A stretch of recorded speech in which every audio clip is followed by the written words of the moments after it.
to Awaken the Best You with Mr. Springer. I am your co-host, Anna Levin, and today we're talking about body cravings. Such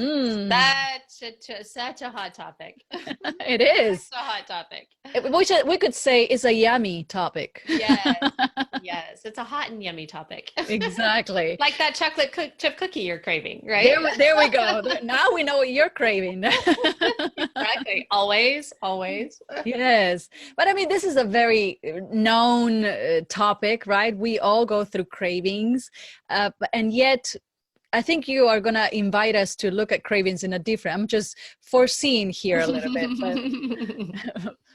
But hopefully, yes, that is the goal, is to look at it differently. yeah. So what is going on with body cravings, and how do we find a deeper meaning and more wisdom into what body cravings actually are? So the one thing that I love about our bodies is that our bodies are always in service to us. Even when we think that they are, we feel like we're betrayed by our body, or we don't like the message that our body is sending us. The work that I love to do with my clients is help them to start to listen and really honor the ways that their body are communicating with them. And the only way that our body has access to communicating with us is through symptoms or sensations or feelings. And so if we want to really listen to our body, we have to learn to listen to our symptoms in a different way. Mm-hmm. Absolutely. And I think many of us are out of touch with our bodies, and therefore we miss the sensation, or we miss the symptom, like you're saying, and or dismiss it, right? Mm-hmm. For example, if we get recurrent headaches, I was like, oh, okay, yeah, pop on a leaf, or just go outside and go for a walk and you'll be fine. But you keep on getting them and you never ask yourself why, right? So exactly. yes. And I think that is, you're so right. It's either we miss them or we dismiss them because we are so used to moving so quickly. We never take the time to be quiet. And I think we've also been taught in our culture not to listen to our body. Look at how our culture is designed around food and our bodies. Don't listen to yourself. Listen to the diet to tell you what you need to eat and when you need to eat it and how much. Yes. Don't listen to yourself. Listen to your meal plan that tells you exactly what to eat at what time and when. Yeah. That's a very prevalent idea. I work a lot with young women who the idea of doing anything differently is almost foreign to them. They have no idea what it means to listen to their own bodies because they're so conditioned by our culture to believe that everybody else is the expert. I can't listen to me. And so that's a really amazing piece of the work that I do with the clients that I work with, is helping them to understand. Oh no. I think I went into the story there. Okay, so I'm recording. So yeah, so just pick it up from there. Okay. So a lot of the work that I do with my clients is helping them to understand how to listen and honor and respect the messages that their body is sending. In fact, I just worked with a client the other day, and she has been having reoccurrent sinus infections, and she was telling me about the antibiotics that she's tried that aren't working, and how she's just so done with this sinus infection. And so I invited her to pause, and we took a look at what that sinus infection was actually what message the sinus infection was actually trying to send. And it was such beautiful work, because as we worked through the process, words like forgive, honor, kindness, caring, those were the words that were coming up as we talked through getting quiet and listening to what her body was trying to tell her. And it wasn't just about physically taking care of herself. There were things that she needed to let go of and forgiveness that she needed to give to herself and others that Mm-hmm. were actually part of that message. And so when she was able to take a look at that, she was able to recognize that there were things that she needed to address in her life, both physically and emotionally, Mm-hmm. that were keeping her in a sick state. But that sickness, if we were to look at it as just, there's this sinus infection again, let me just pop another antibiotic, or, Yeah. I just want to feel better, we Yeah. miss the whole beautiful message that our body is just screaming at us to listen to. Yeah. And so as we explored more, like, okay, well, what does care and honor and kindness mean in taking care of yourself? And then she was able to say, oh yeah, I do. I'm not getting enough rest.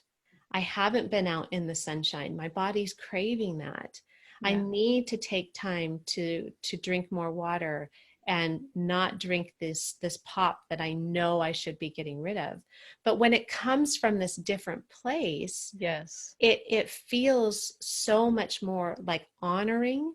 Yes. I'm honoring the message my body is sending versus, oh yeah, I better drink water so I can feel healthy. Yes. Yes. It's a completely different perspective, and it comes from this place of recognizing, wow, my body, even though it feels awful, is really there in service to me, sending me a message that I need to hear. Yeah, absolutely. I can attest to this. I mean, even for myself and in the work that I do as well, even cancers, and they always have a reason, right? They always are trying to tell us something. Mm-hmm. And when we have the courage to look inside, or have, better yet, to have someone like yourself that we can sit with in the privacy of our own space with safety, because this is a lot of the times as humans we don't want to see things Mm-hmm. because we feel unsafe. Yeah. Being vulnerable, it's not the most comfortable thing to do. Mm-hmm. I can share you a story. I've been going through hair loss, like really bad hair loss. And besides freaking out for the first, 4 months, Mm-hmm. I finally had the courage to, with the help of my husband who does work like we do, right? So I have the good fortune of being married to someone like him. He really helped me. He's like, you, let's sit down so you can go inside. And it's exactly what you're saying. I discovered that this hair falling is repressed emotions, repressed sadness. Mm-hmm. So it almost like changed the whole. It's like, yeah, sure, fall off, because I don't want to have that in my body. Mm-hmm. Because what I hear you say, Misty, is that we are one with our body. Mm-hmm. It's not like we are separate from it. Mm-hmm. We are one with it. So as we heal the emotional aspect, the body heals. Absolutely. And that's why I focus on mind, body, and heart, because so often we try to compartmentalize ourselves. What I feel, what I think, what I do are all separate.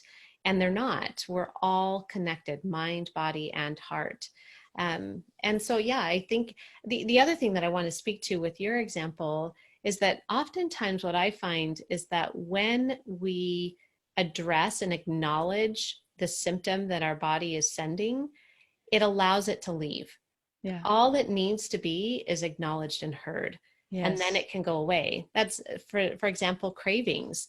Um, the reason that we have cravings are oftentimes because we are experiencing a feeling that feels too big and we want to cover it up.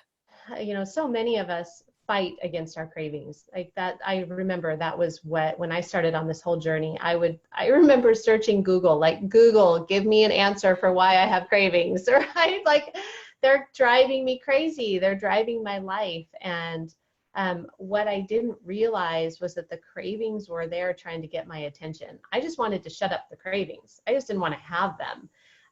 It wasn't until I started getting quiet and having the courage, like you were talking about, to take a deeper look at what the cravings were trying to tell me, that I actually made the progress in getting rid of the cravings in the first place. I was trying everything, like not having food in my house and only eating at certain times of day, making sure I had more protein in the afternoon so that I wouldn't have those crazy cravings at that 3 o'clock to 5 o'clock time. Yeah. What I didn't do, and all of that never worked. It worked for a short term, but it never worked long term. What I missed was that I wasn't paying attention inside. Oh. And that's what the craving, that's the gift of the craving, is that it offers us the opportunity to pay attention inside now. PAIN is an acronym for pay attention inside now, right? Yeah. Yes. When we experience pain, it's an invitation. So that's what I started to do, because oftentimes what we recognize is that when we pay attention to what the pain is trying to tell us, the craving is trying to tell us, the craving isn't necessary anymore and it can leave. And so this fighting, this resistance against the craving is really more about a surrender and just moving inward and recognizing what's there for us to learn. And how a great example, right? Because whatever we resist, we're actually putting energy in resisting it, therefore making it bigger. Yeah. And what we resist persists. And it's a harder habit to break. And so that's so interesting. It's almost like the counterintuitive approach that we would have, right? And I think we can all relate. I mean, I am one to say, like, no, if I don't have chips in the house, I will not eat them. But you're still kind of like at the mercy of your craving. You're still feeling the craving because you're not acknowledging why it's happening. Absolutely. I love it. Yeah. I love it. Well, I think we had like an amazing conversation about body wisdom and cravings, but what I love about you, Misty, is that not only you help people, but you actually give back a lot. And so I want you to share with us how people can find you, how can they benefit from your experience and your presence and what you have to offer. Absolutely. Yeah. And the first way I want to just give back today is just in offering 3 tips, because I really feel like sometimes if we can walk away with something tangible, it's like, yes, I can do that. And so the 3 tips that I want to offer today, just in how to understand and move past your cravings and how to listen to what they're trying to tell you, is 3 things. It's honor, ask, and respond. Okay. So the honor is just basically paying attention. Instead of dismissing or throwing up our hands in frustration, when we feel something like a craving or something in our body that we're not feeling great about or feel dissatisfied about, just honor it. Instead of trying to push it away, stop, pause, get quiet. And then that's the second step, which is ask. Ask, what is this trying to tell me? And then third step is respond, take action on it. The example that I gave at the beginning of the client that I worked with the sinus infection, she took action on the messages that her body was sending her, and that in return honors what her body is trying to tell her. So we honor by pausing, we ask the question, and then we also respond. We start getting into action. I love it. I love it. It's a simple practice that will lead us to a whole new different way, right? Absolutely. Free of our cravings. Yep. And if anybody ever wants an opportunity to explore that further, I am always available for a conversation. That's something that I love to do. I feel passionate about women changing the way that they think about their bodies, because there's wisdom here.